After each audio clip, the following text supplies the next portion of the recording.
আসসালামু আলাইকুম রহমতুল্লাহি ওবরকাতু। আশা করি সবাই অনেক অনেক বেশি ভালো আছেন।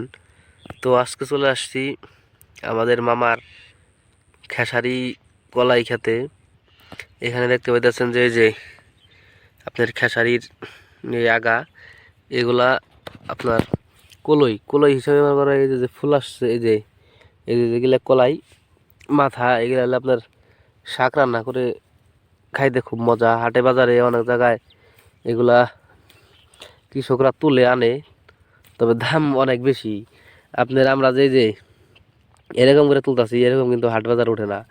আপনার হলে হাট বাজারে উঠে কত বড় বড় দেখায় আপনাদের, মিনিমাম এত বড় বড় করে উঠে, যে মিনিমাম এত বড় বড় নিয়ে যায়। আপনি যদি এক আটি কিনেন 10 টাকা দিয়ে হয়তো বা, তাহলে আপনার এই যে এদিকে টিকবে যে।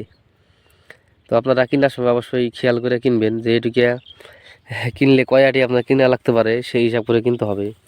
তো আমরা শাক এই যে তুলতে আসছি নিয়ে যাওয়ার জন্য। তো এখানে বুন ছিল অনেক জায়গা, এই যে এখন আসলে এটুকে, এখন আসলে সেইটুকে। আর এই যে এই জায়গা দিয়ে বুনছিল, আর এই যে জায়গাতে সরষা বুনছিল, বুনছে আর কি।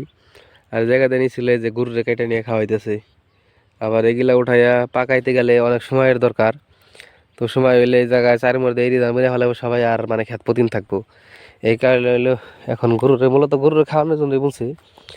এখন গরুরে নিয়ে খাওয়াইবো। খাওয়ানোর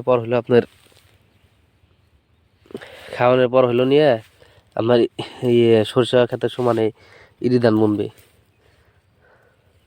তো এখানে গরুকে খাওয়ালে অনেক পুষ্টি হয়। আর এগুলো হলো আপনার খেসারি ডাল আছে না, খেসারি ডাল হইলে এগুলা থেকে মানে তৈরি হয় আর কি। আর এই যে এটা দেখতেছেন, এই কলই খাতের ভিতরে এই মধ্যেই আছে এটা।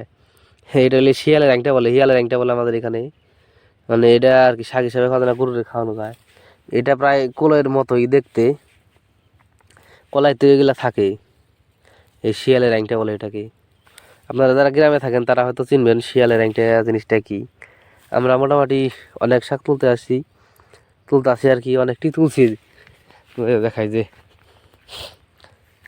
ব্যাগে অনেকটি শাক আছে, যে অনেকটি ব্যাগে মোটামুটি অনেকটি তোলা হয়েছে। ব্যাগে অনেকটি তোলা হয়েছে। এখন আর কিছু তুলবো, তুলে ইনশাল্লাহ বাসার দিকে